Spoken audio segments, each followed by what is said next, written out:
Financial argument. Follow us on YouTube. Silver is going to remain valuable. Apple uses it for their screens. Gold is going to remain valuable. Indians use it for their weddings. And then Bitcoin is going to remain valuable. Everybody uses it to transfer value without a middleman to anybody else on the planet. So all of those things are going to remain valuable. Dollars, that's paper. They can make as much of it as they want. Is that going to remain valuable? Well, I think everybody is cottoning on to the idea that it's not going to remain valuable, and it's going to go the same way that all fiat currencies eventually do. Prepare for shock and awe. Gold, silver, copper, and zinc. This 30-cent a share company could be looking at life-changing gains. Even Resource Capital Inc., a $1 billion private equity fund made up of expert mining analysts and investors, just quietly took an 18% stake in the company. Learn more at crushthestreet.com/hardassets. Hello, everyone, and welcome into crushthestreet.com.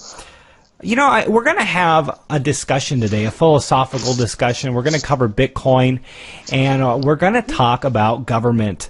And this guest that I have on the line with me today, his name's Dave Scotese. He's with lipmocracy.blogspot.com. Smart guy. I've actually purchased Bitcoin through him a few times now and have had very deep conversations about life that I leave after meeting him wishing that we had recorded the talks that we had, because they are just so good, and he's got a lot of insight to share with everyone today, and we're gonna record this conversation and share it all with you guys. So Dave, thanks for joining me today. Wow, Ken, thank you. That's quite an introduction. I hope I live up to it. So Dave, you're the biggest expert I know when it comes to Bitcoin and what's going on with Bitcoin. You even understand how it works, all the algorithms and the miners, the production, and the intricacies that go on in regards to Bitcoin. So I'll start you off with this. What is the problem with people looking at Bitcoin and saying, hey, Bitcoin versus silver and gold, having one or the other? What is the issue with this? I think it's like asking somebody to choose between good food and good drink. They're both useful. They're useful in different ways, and I think picking one over the other is a big mistake. The advice that we get is diversify your portfolio, and going with a digital asset that can be transferred all over the planet, and it basically uses half the planet as the middleman for trust. That's completely different from a hard asset like silver or gold. And it makes as much sense to say, well, silver or gold, silver versus gold, as it does to say silver and gold versus Bitcoin. It's all good. Yeah.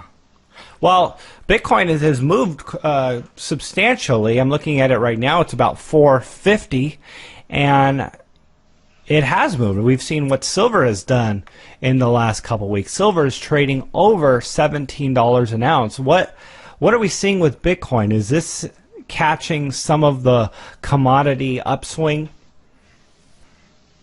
I can't guess on that. I don't know. What is interesting about Bitcoin, which might be affecting the price a little bit, is that the reward to the miners is going to be cut in half sometime in July probably. And so when that happens, it's basically the supply is going to be cut in half. Okay, the supply of new Bitcoin is going to be cut in half. So if the miners recognize that, and most of them I assume do, the supply-demand curve, there's something to it, then that's going to make the price go up, because there's not going to be as much Bitcoin getting produced.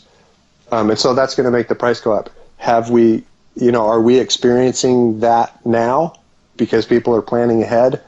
I think it's a little bit too early. I mean, I have my pet prediction, but I'm right about 50% of the time, so I won't even bother saying what it is. Well, I mean, what is your accumulation strategy when it comes to Bitcoin, and what do you suggest? I know you're not, giving financial advice here, but what do you do personally in terms of savings and, what you do with your Bitcoin? I measure the value of things in dollars because everybody else does.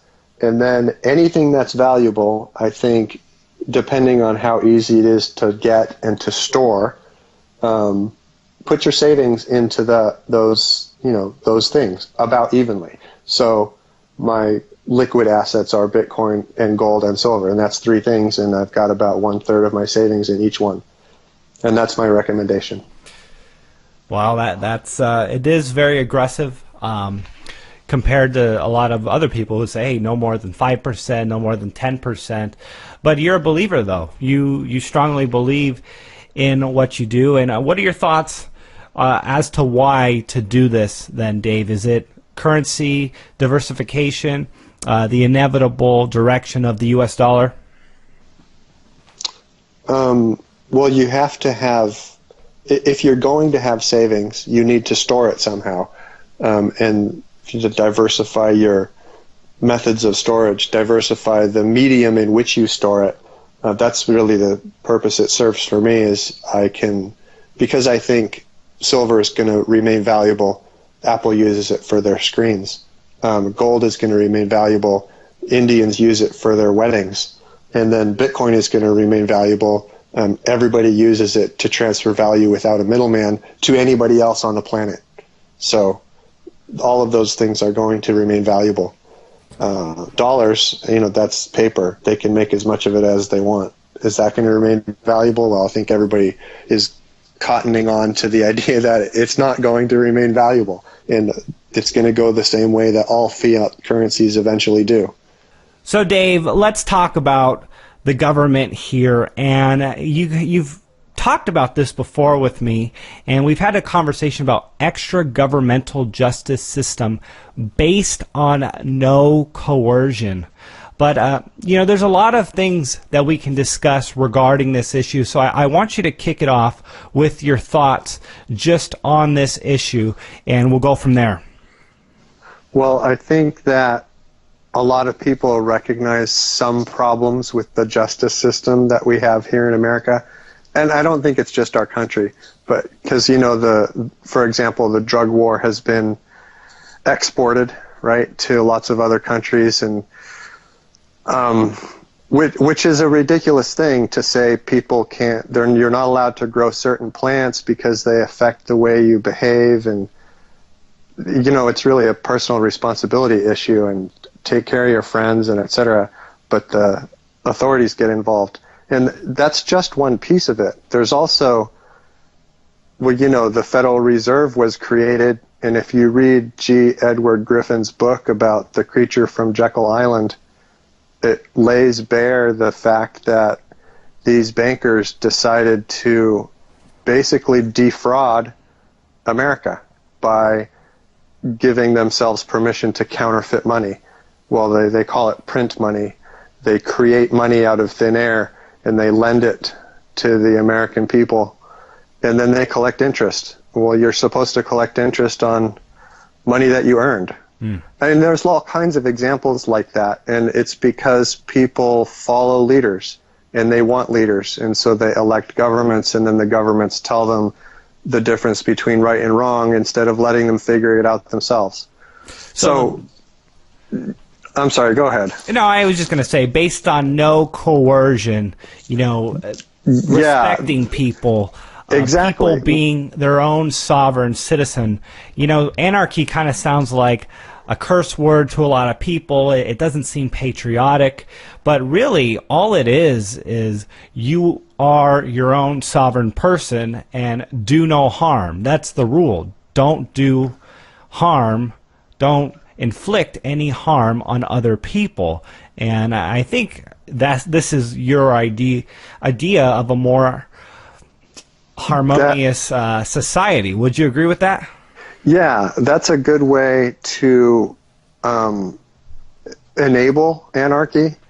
Anarchy, I mean, I've thought a lot about what anarchy is really, because people ask me, and they say, well, aren't you worried about chaos, etc.? And I think, well, I'm already living in anarchy. And what does that mean? I mean, the cops can still stop me. They could throw me in jail. They could fine me, et cetera, et cetera. So what do I mean if I say I'm living in anarchy? Well, that's inside my head. I follow my rules, and my rules involve, if somebody's pointing a gun at me and telling me what to do and I think they're going to kill me if I don't, yeah, my rule says do whatever they say, because my life is more valuable than the next 5 or 10 minutes or a few days maybe of my behavior. And so it's my conscience telling me what I should do, the difference between right and wrong. They can make up laws. I could think about them and decide whether I agree or not, and that's what determines my behavior. So I call myself an anarchist. And I say, well, anybody who looks at the law and says, well, okay, the law tells me to do this, but my conscience tells me to do that. I choose to do the right thing, which is what my conscience tells me to do. Well, if that's how you are, then you're an anarchist in the way that I use the word. But to go back to the no coercion thing, the problem with the justice system we have is it relies heavily on coercion, not just for funding. It actually punishes people. It says, well, we made up a law that says you can't do that, and then you did it, so now we have to hurt you, throw you in jail or make you pay extra money or whatever.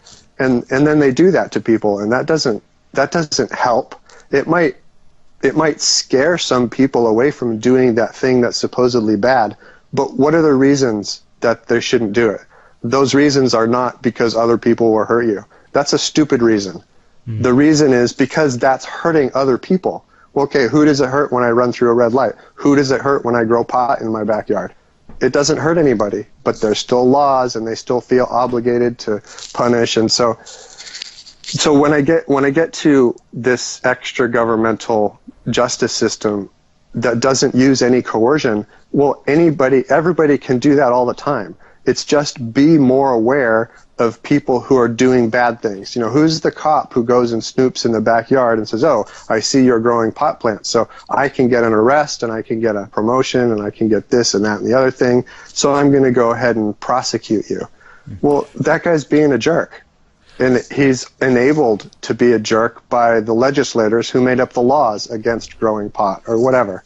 Dave, what does an extra governmental justice system look like? So you have people becoming aware that, I'm thinking of government agents, like I just said, the cop, or, for example, this judge, Nancy Edmonds, who ordered Doreen Hendrickson to sign a document as if it were true, and Doreen knows that it's false. Well, she believes it's false. She says, no, that's false. I can't sign that. So you have the cop or the judge or any government agent, and doesn't have to be a government agent. It's anybody that does something that you think is wrong. How does that work? Well, you tell people, this is what they did. I don't think it was right, and I think more people should know about it. And we spread that information.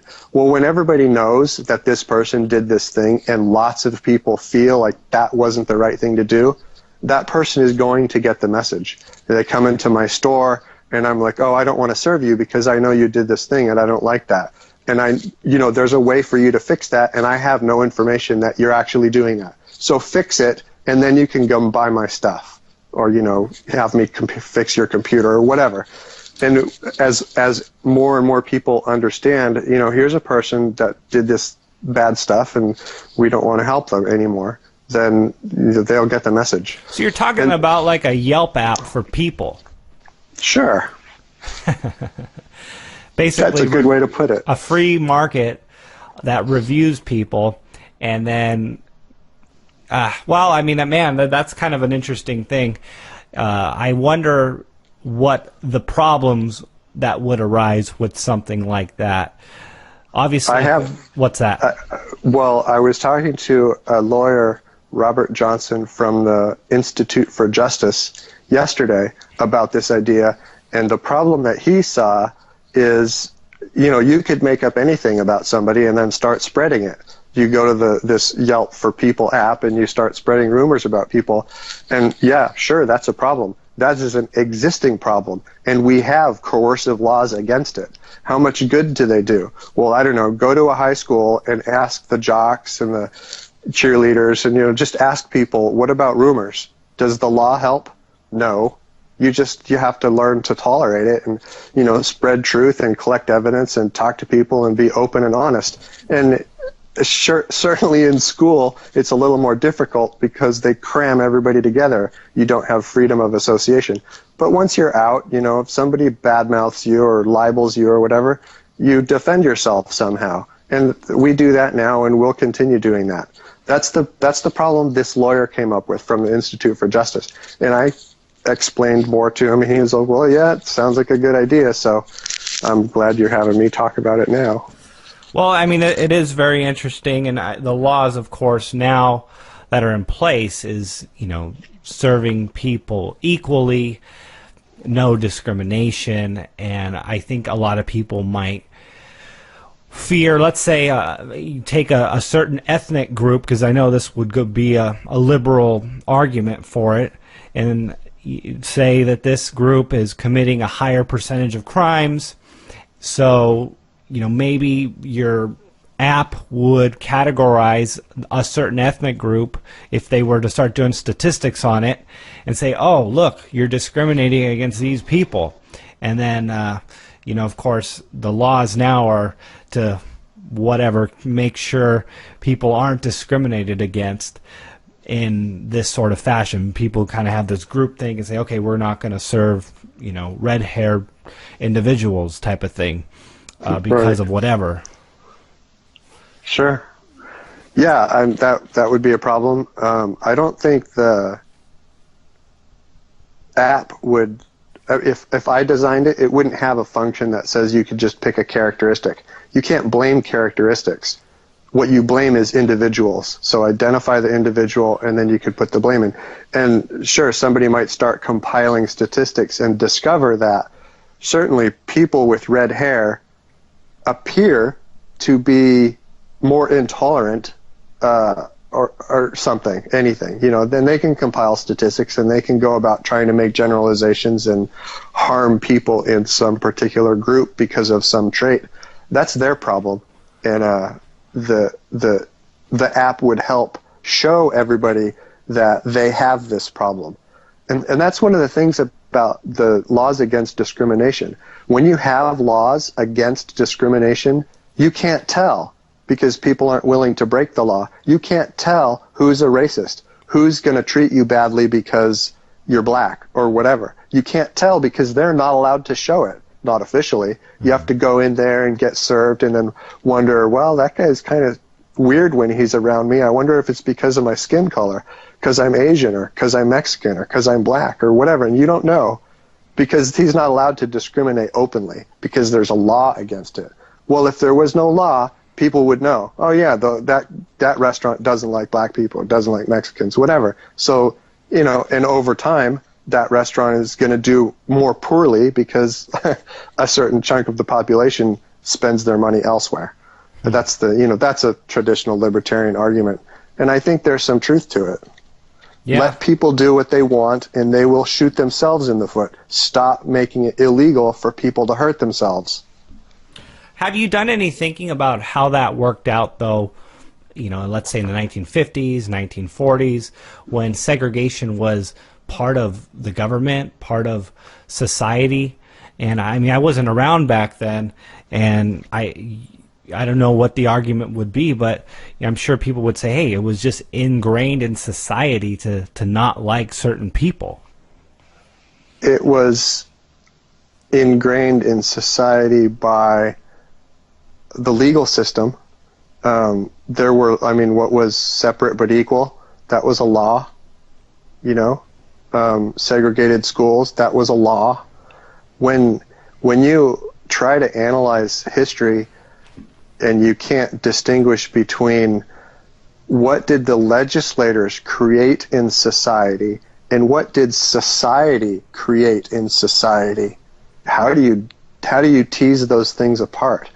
I look at human nature and I say, well, people are generally pretty cool, but if somebody wants to control other people and they're smart enough, they're going to rise to some position of power like a legislator. And then, so you get people up there and they start passing laws that start having bad effects, and people think that they're respectable and they justify and rationalize their laws somehow. And then you get a mess. And people think, oh, well, we have a mess because society's messy. Well, in that particular case, no, it was because some legislator screwed up in a way which was too subtle for people to detect. But, we eventually figured it out and said, okay, we can't have laws that distinguish between people based on their skin color. We don't want those laws. Yeah. Well, they kind of went the other way and said, well, okay, we're going to have laws like that, but they're going to benefit the people that we think would be. And so it's like, we want to control you one way or the other. It's like, okay. One way or the other. Yeah. Dave, let's move on. Financial catfishing. What does this mean to you here in 2016? Okay, so to catfish is to use an internet profile to pretend you're somebody who looks different than how you actually look. So financial catfishing is there's some scammers out there and they get old women. It could be anybody, but many times it is lonely old people. They start interacting with them on the internet, and these people become their friends, sort of. And then the scammer's like, oh, a lot of times they say, I'm really rich and I can do this, that, and the other thing, but I'm stuck right now and I need whatever, a couple $1,000. And so, this person's like, oh, I can help my rich friend out, and then wouldn't that be great for me? Sure. And then they slowly bleed you and bleed you and bleed you, and you never figure it out, and then you have a heart attack and you die. And it sucks for everybody who loves that old person. And yeah, maybe they're lonely because there aren't so many people, but there's people who care about that kind of stuff, and I'm one of them. So, and actually that happened sort of to me. There's a scammer, and he asked to buy some Bitcoin, and he said he would have the cash sent to me. And so he did, and I called the number on the package, and I talked to the lady, and she told me a little bit of a different story, that, it was for her husband, and it goes back and forth. I sent this in my newsletter. I can't remember the details now, but I basically told them, if you want to have other people send me money, you better know that I'm going to call them to make sure they want to buy Bitcoin, or to make sure they trust you to send them Bitcoin. And are you still there? Yes. Yeah, this particular case was kind of disturbing to me because the woman involved is still deeply in love with the scammer, and she has an aide who helps her, and the aide recognized the problem and talked to her friend, and they found me through the internet, through a friend of mine, and suspected it. And I said, okay, yeah, that makes sense, because it made a lot of the pieces of the puzzle fit together for me, why this guy was telling me not to call his clients. He didn't want me to cut him out. And I'm like, you're trusting me with thousands of dollars, and you think that you can't trust me with the couple hundred that represents your cut? And he could never defend it. So when they contacted me, her aide contacted me, and we figured it all out. So you never ended up sending the Bitcoin? I sent some to him, but then we stopped, and I didn't send more. And I like to string them along a little.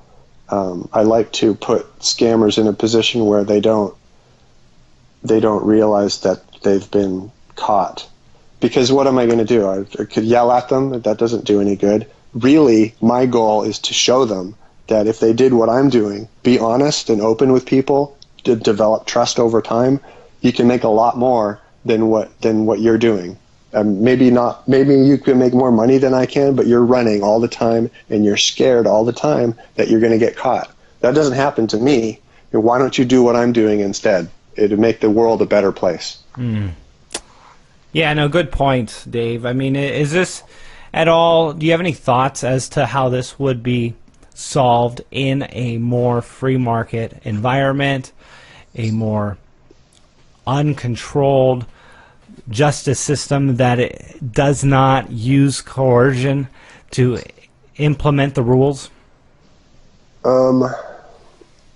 I think that the old lady's aide and her friend and I and some other people that we got involved would be more capable of protecting the people we care about if we didn't have to worry about,